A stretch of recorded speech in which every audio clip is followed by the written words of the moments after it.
किसी ने बड़े कमाल की बात कही है कि जिंदगी में हमेशा दो तरह के लोगों से सावधान रहना। पहले वो जो आप में वो कमी बताएं जो आप में है ही नहीं, और दूसरे वो जो आप में वो खूबी बताएं जो आप में है ही नहीं। हाय गाइस, मेरा नाम है आरजे कार्तिक। एक छोटी सी कहानी, ये कहानी एक राजा की जिसके कोई संतान नहीं थी, उत्तराधिकारी नहीं चुन पा रहा था, बूढ़ा हो चला था और अब जरूरत थी इस राज्य को अगला राजा देने की। अपने मंत्रियों से बात की तो उन्होंने बताया कि सर आप किसी को अडॉप्ट कर लीजिए। किसी ने कहा कि महाराजा साहब आप तो किसी को अडॉप्ट करने की बजाय किसी को भी आपकी पसंद से चुन करके किसी भी मंत्री को राजा बना दीजिए। राजा को ये सब समझ में नहीं आया था। किसी ने उससे कहा कि कंपटीशन रखवा लीजिए। ये सुझाव उसे थोड़ा ठीक लगा तो उसने कहा कि काम करते हैं, किसी भी तरीके की कोई कंपटीशन नहीं होगी, सिंपल इंटरव्यू होगा। जो भी आएगा मुझसे बात करेगा और मैं बात करके पहचान लूंगा कि क्या वो अगला राजा बनने के लायक है या नहीं है। फिर किसी ने कहा कि काम करते हैं, इसमें आप क्राइटेरिया डाल दीजिए कि इस टाइप के लोग ही आ सकते हैं। तो राजा ने कहा नहीं, कोई भी आ सकता है, किसी भी उम्र का व्यक्ति आ सकता है और आकर के अगले राजा के लिए इंटरव्यू दे सकता है। अब ये जो साक्षात्कार वाली बात थी ये फैली पूरे राज्य में, धीरे धीरे लोगों को मालूम चला, गांव में पहुंची, कस्बों में पहुंची, शहरों में पहुंची, तो सब तरह के लोग वहां पहुंचने लगे राजमहल में। एक छोटा सा गांव था, वहां एक लड़का किसानी करता था, खेती करता था। उसे जब ये बात मालूम चली तो उसने अपने फादर को बोला कि मुझे भी जाकर के एक बार इंटरव्यू देना है। तो उसके फादर ने कहा कि देख लो, मुझे नहीं लगता कि कुछ हो पाएगा। तो उस लड़के ने कहा एक बार कोशिश करता हूं। लड़के के घर वालों ने उसको हाँ कह दी। अब वो तैयार था अगले दिन इंटरव्यू पर जाने के लिए, लेकिन सवाल ये था कि उसके पास में ढंग के कपड़े नहीं थे।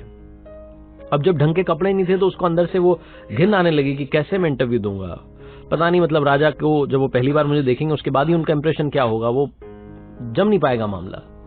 उसने अपने फादर से कहा कि क्या कुछ पैसे मिल पाएंगे, घर में ज्यादा पैसे भी नहीं थे। जैसे तैसे उसने उधारी करके कहीं से भी जुगाड़ करके एक अच्छा सा जैकेट बनवाया।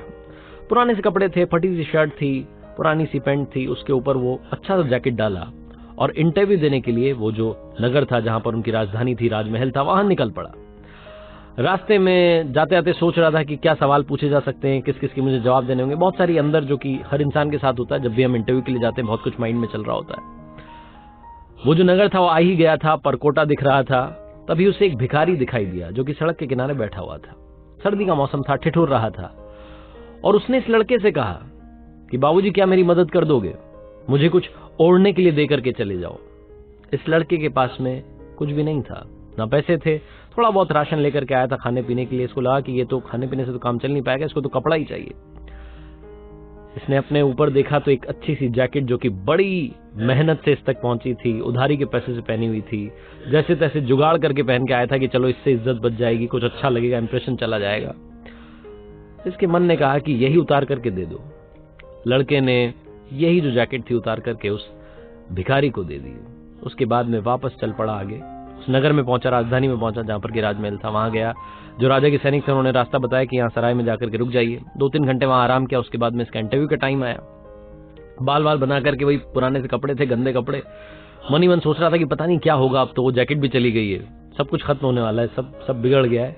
लेकिन कोई बात नहीं, अब यहाँ तक आ गया हूँ, पापा पूछेंगे कि क्या करके आया, तो एक बार कम से कम ये तो बताऊंगा कि राजा साहब से मिल करके आया।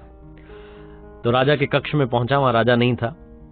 थोड़ी देर के बाद में राजा आया और जैसे ही राजा आया, ये लड़का जो था इसके पैरों के नीचे से जमीन खिसक गई। इसे समझ नहीं आया कि ये क्या हो गया है। वो जो राजा था वो वही भिखारी था जो कि थोड़ी देर पहले मिला था रास्ते में और जिसने इसका वो जो अनमोल जैकेट था वो ले लिया था। वो एक अच्छा सा कपड़ा जो पहन के आया था वो भी उसने ले लिया था। अब इससे बोला नहीं जा रहा था, समझ नहीं पा रहा था कि क्या रिएक्शन दूं। तो इसने बस ऐसे इशारों में पूछा कि क्या आप वही हैं जो मिले थे। तो राजा ने कहा कि हाँ, मैं वही भिखारी हूं जो थोड़ी देर पहले तुम्हें मिला था। अब इसके अंदर थोड़ी हिम्मत आई। इसने पूछा कि आपने मेरे साथ क्यों किया, ये कौन सी परीक्षा आप ले रहे थे, ये क्या तरीका है, मेरे पास में एक ही जैकेट थी वो भी आपने ले ली और अब आप ही यहाँ पर राजा बनकर बैठे, आप ही राजा हैं। मुझे तो समझ ही नहीं आ रहा कि मैं क्या बोलूं। राजा ने बोला कि परेशान मत रहो, अगर मैं राजा बन के सबसे पहले तुम्हारे सामने आता तो मैं जो बोलता वो तुम कर देते, तुम दुनिया का हर काम कर देते मुझे इंप्रेस करने के लिए और अगला राजा बनने के लिए। लेकिन मैं तुम्हारे सामने सबसे पहले भिखारी बन के आया और मैं तुम्हारे असली चरित्र को, असली कैरेक्टर को जानना चाहता था कि अंदर से तुम कैसे हो। सर्दी का मौसम है, ठिठुर रहा था वहां भिखारी बन के।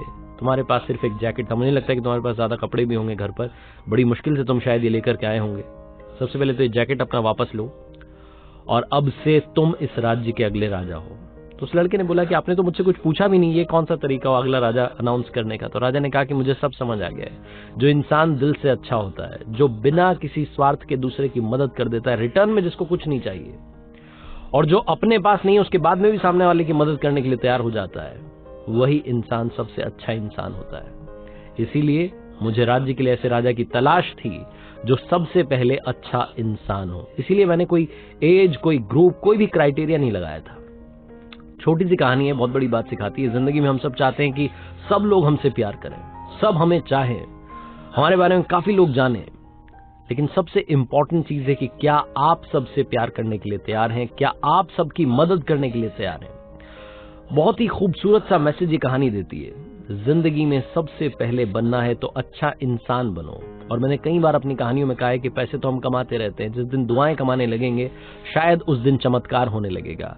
और वो जो कहते हैं ना कि 1% जो है वो बस 1% से रह गए, वो 1% वाली जो कमी है वो दूर हो जाएगी, और शायद आप मंजिल के पास पहुंच करके वहां पहुंच भी जाओगे और झंडा बुलंद कर दोगे। आरजे कार्तिक हमेशा आपसे कहता है, कर दिखाओ कुछ ऐसा कि दुनिया करना चाहे आपके जैसा। याद रखिए, हर सोमवार सुबह 9:30 बजे मेरे YouTube चैनल पर, इंस्टाग्राम हैंडल पर, फेसबुक पेज पर देखिए एक नई कहानी।